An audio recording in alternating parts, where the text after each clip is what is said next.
अब देखिए, विटामिन तथा रासायनिक नेम, इनके vitamins name and chemicals name के बारे में बात करेंगे।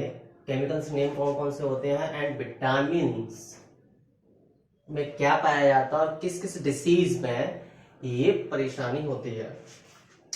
तो विटामिन अगर ए की अगर हम बात करते हैं तो यहां पर क्या होता है, रिटेनॉल। ओके, विटामिन ए का केमिकल नेम क्या होता है, रिटेनॉल होता है। इससे जो डिसीज होती है वो क्या होती है, रतौंधी हो जाती है। Okay, then vitamin B one क्या होता है, इसका थायमीन। थायमीन क्या होता है, केमिकल नेम है। इससे क्या होता है, वेरी वेरी रोग हो जाता है, राइट। विटामिन बी ट्वेल्व क्या होता है, इसमें इसका रासायनिक नाम जो होता है साइनोकोबाल्मिन होता है। इससे बॉडी के अंदर कोबाल्ट धातु की कमी हो जाती है। और आपको मैं बता देता हूं, विटामिन बी ट्वेल्व के अंदर vitamin B1, vitamin B6, vitamin बी7, vitamin B3, vitamin B5, ये सारी विटामिन जो है बी1 वाली सब इसी के अंदर पाई जाती है, जिसे विटामिन बी ट्वेल्व कहा जाता है। स्पेशली विटामिन बी ट्वेल्व जो है आपके ब्रेन को एक्टिव रखता है और देन आपका मेटाबॉलिज्म या हम कहें इम्यूनिटी, क्या कहेंगे, इम्यूनिटी, इन दोनों को बहुत एक्टिव रखता है। जब साइनोकोबाल्मिन की वजह, साइनोकोबाल्मिन क्या होता है, केमिकल नेम होता है। इसकी जब कमी हो जाती है विटामिन बी ट्वेल्व की, तो आपका ब्रेन सही तरीके से एक्टिव नहीं रहता है, मेटाबॉलिज्म आपका सही नहीं रहेगा, इम्यूनिटी वीक रहेगी और आपकी भ्रम की समस्या आपके ब्रेन में बनी रहती है, जिसकी वजह से परेशानी आती है और आपकी मेमोरी बहुत ज्यादा लॉस होती है। आप समझ नहीं पाएंगे कि ये क्या हो रहा है, ये कंडीशन होती है। तो आप इसे हल्के में कभी ना लें विटामिन बी ट्वेल्व को। ओके, विटामिन बी6 की बात करें तो पायरोडॉक्सिन होता है। पायरोडॉक्सिन की वजह से एनीमिया रोग हो जाता है। एनीमिया का मतलब होता है खून की कमी हो जाती है। विटामिन बी7 की बात करें तो जो बायोटीन होता है। विटामिन बी9 की बात करें फॉलिक अम्ल होता है। विटामिन बी3 की बात करें पेंटोथेनिक अम्ल होता है। इनके बॉडी के अंदर अलग अलग जगह पर काम होते हैं, क्योंकि ये हमारे बॉडी के अंदर धातु की कमी हो जाती है। तो हमारा जो पूरा बॉडी का सिस्टम होता है उसमें विटामिन, अगर इसकी कमी सी आपकी एक बॉडी में रहती है, जैसे खुजली टाइप की, खुजली एक तो आपको बहुत होगी, चिट्टी की तरह काटती रहती है, वो कटन सी महसूस होती रहती है, वो इसके वजह से होती है। तो ये सब क्या है, विटामिन बी ट्वेल्व के ही तत्व हैं जो विटामिन बी ट्वेल्व में ही होते हैं और कहीं ना कहीं ये अलग अलग तरीके से और भी परेशानी क्रिएट करते हैं बॉडी के अंदर। अब बात करेंगे यहाँ पर विटामिन बी5, जिसे नियासिन कहते हैं। इसका रासायनिक नाम क्या होता है, नियासिन। विटामिन सी पर चलते हैं। विटामिन सी क्या होता है, विटामिन सी, इसको एस्कॉर्बिक एसिड बोलते हैं और ये स्पेशली कार्टिलेज में कमी कर देती है। विटामिन सी की अगर कमी हो जाती है तो कार्टिलेज में कमी हो जाती है और कार्टिलेज में कमी होगी तो एक तरीके से ऐसा लगता है जैसे आपके सर पर कोई प्रेशर आ गया है। प्रेशर का मतलब वजन रखा हुआ है। तो इसके लिए आपको क्या करना है, विटामिन सी वाली चीजें आप ज्यादा से ज्यादा इंटेक करें। विटामिन सी वाली जैसे लाइकेज, ग्रेप्स, संतरा, और आप मौसमी का जूस ले सकते हैं। ओके, ये विटामिन वाली चीजें बहुत सारी हैं जो आप उनको लो तो आप सही कर सकते हैं।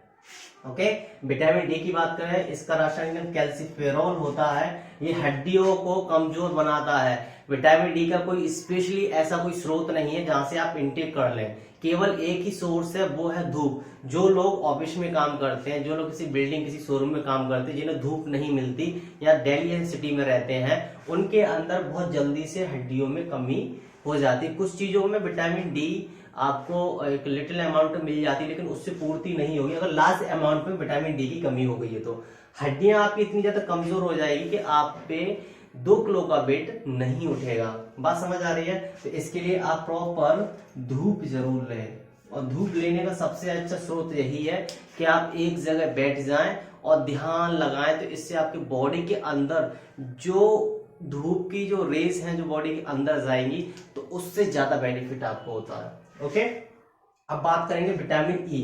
विटामिन ई क्या होता है?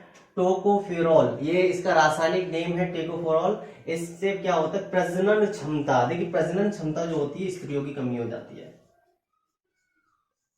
ठीक है, प्रजनन क्षमता स्त्रियों में कमी हो जाती है। विटामिन ई से प्रजनन क्षमता बेसिकली जो होती है वो कम होती है। ओके, बात समझ आ रही है? इसके बाद आगे चलते हैं। 18 साल की उम्र में दांतों की संख्या जो होती है 18 ईयर में 32 जो होती है, क्या होती है? दांतों की संख्या होती है। लेकिन कभी कभी ऐसा होता है कि किसी किसी के 32 ना होकर यहाँ पर 28 हो सकती है, या फिर हम कहेंगे 30 हो सकती है। ओके, 18 साल की उम्र पर हर स्त्री, हर पुरुष के 32 आपके दांतों की संख्या होती है, लेकिन कहीं किसी के 28 या किसी के 30 पाए जाते हैं। ऐसा वो एक नेचुरली है, वो किसी किसी के होता है, लेकिन आपकी होती 32 है। आप इस चीज का ध्यान रखें। दांत कितने होते हैं? 4 प्रकार के होते हैं। आपके 4 प्रकार के दांत होते हैं। ठीक है, पहला कौन सा होता है? चर्वणक, दूसरा होता है अग्रचर्वणक, तीसरा होता है रद्दनक, और 4 होता है कृंतक। ये 4 होते हैं। बात समझ आ रही है? 4 होते हैं। चर्वणक, इसी अग्रचर्वणक, अग्रचर्वणक, फिर इसके बाद कृंतक, ओके, और लास्ट है आपका रद्दनक। मैंने इसी में लिख दिया है, ओके, क्योंकि वीडियो आपकी खत्म होने वाली है। तो आपको समझ आ रहा है? 18 साल की उम्र पे 32 दांतों की संख्या होती है, किसी के 28 या किसी के 30। ओके, दांत कितने प्रकार के होते हैं? आपके 4 टाइप्स होते हैं दांतों के, 4 प्रकार के होते हैं। चर्वणक, अग्रचर्वणक, कृंतक और रद्दनक। ओके, बात समझ आ रही है? तो ये सारी जो चीजें हैं मैंने आपको बता दी। अब आपकी एक लास्ट वीडियो और रह गई है, जिसमें हम आपको सनों के बारे में बताएंगे, कौन से वैज्ञानिक ने किस किस चीजों की खोज की है, कब की हुई थी। ओके, तो आप लोगों के लिए इतना बेसिक काफी है। इसके बाद में जब हम नेक्स्ट वीडियो पर आएंगे, इसको खत्म करने के बाद में, तो जो मैं पहला चैप्टर लेके चल रहा हूँ उसी चैप्टर से हम आगे बढ़ेंगे। ओके, तो आपको ये वीडियो समझ आई होगी अच्छी तरीके से, मैं उम्मीद करता हूँ। और जल्दी से आप इसको लाइक करें, सब्सक्राइब करें और ज्यादा से ज्यादा शेयर करें। ओके, और कमेंट करना ना भूले, कमेंट जरूर करिएगा। Okay, good bye, thank you. तो फ्रेंड्स, स्वागत है आप सभी का सीटेट यूनिक वर्ल्ड पर। आज मैं बात करने वाली हूँ हिंदी पेडागोजी से पूछे जाने वाले महत्वपूर्ण प्रश्न। तो फिर आइए देखते हैं। पहला प्रश्न है, भाषा सीखने सिखाने में सर्वाधिक महत्वपूर्ण भाषा का समृद्ध परिवेश। अगला प्रश्न है आपका 2, बहुभाषा कक्षा में मातृभाषा प्रयोग को क्या करना चाहिए, स्वीकार किया जाना चाहिए। अगला है आपका 3, प्राथमिक स्तर पर बच्चों की भाषा के आकलन में आप सर्वाधिक महत्व किसे देंगे, पोर्टफोलियो को। अगला प्रश्न है आपका 4, पढ़ने की प्रक्रिया में सर्वाधिक महत्वपूर्ण है अर्थ।